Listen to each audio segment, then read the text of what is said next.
आज की इस वीडियो में मैं आप सभी को मार्गशीर्ष महीने की विस्तृत जानकारी दूंगी। तो चलिए अपने इष्ट देव को प्रणाम करते हुए आज की वीडियो का शुभारंभ करते हैं।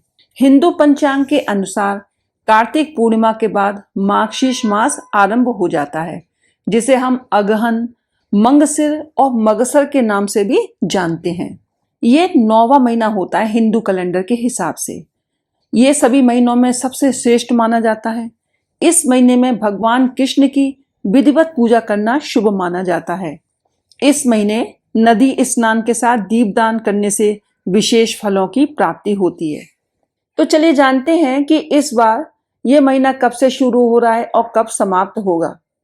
मार्गशीर्ष मास 16 नवंबर से आरंभ हो रहा है, जो 15 दिसंबर को मार्गशीर्ष पूर्णिमा के साथ समाप्त हो जाएगा। मार्गशीर्ष माह का विशेष महत्व है। स्वयं भगवान कृष्ण ने इस माह को सबसे श्रेष्ठ बताया है। शास्त्रों में कहा गया है, मासोनम मार्गशीर्षो अहम, यानी मार्गशीर्ष के समान कोई दूसरा शुभ महीना नहीं है। इसके अलावा अगहन माह में ही सतयुग का आरंभ हुआ था। इसी कारण इस माह श्री कृष्ण के साथ साथ अन्य देवी देवता की पूजा करने से शुभ फलों की प्राप्ति होती है। इस महीने में भगवान श्री कृष्ण की पूजा अर्चना करना जीवन में खूब सुख समृद्धि दिलाता है।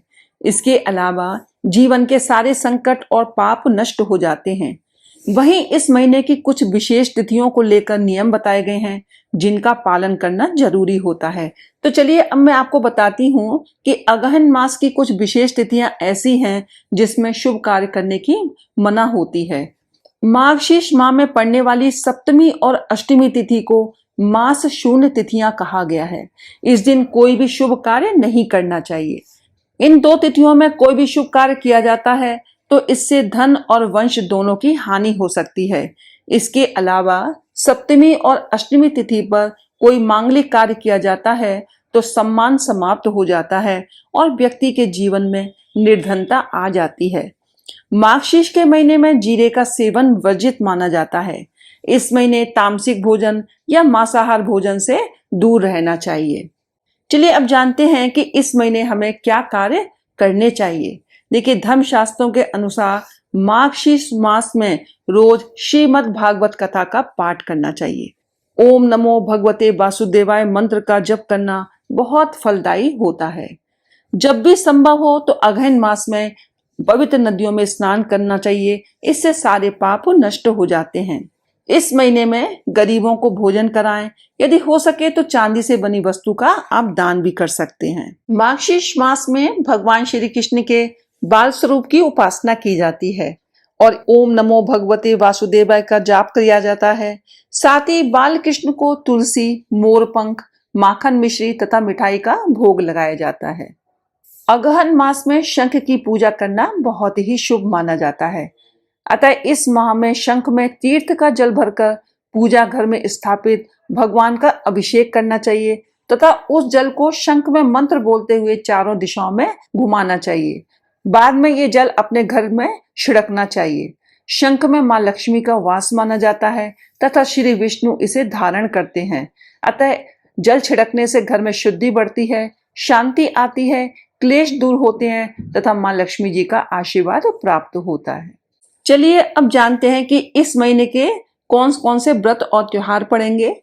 देखिए, 16 नवंबर शनिवार को मार्गशीर्ष मास शुरू हो रहा है और इस दिन वृश्चिक संक्रांति है। 18 नवंबर दिन सोमवार को गणाधिप संकष्टी चतुर्थी का पर्व मनाया जाएगा। 22 नवंबर को शुक्रवार है, काल भैरव जयंती मनाई जाएगी।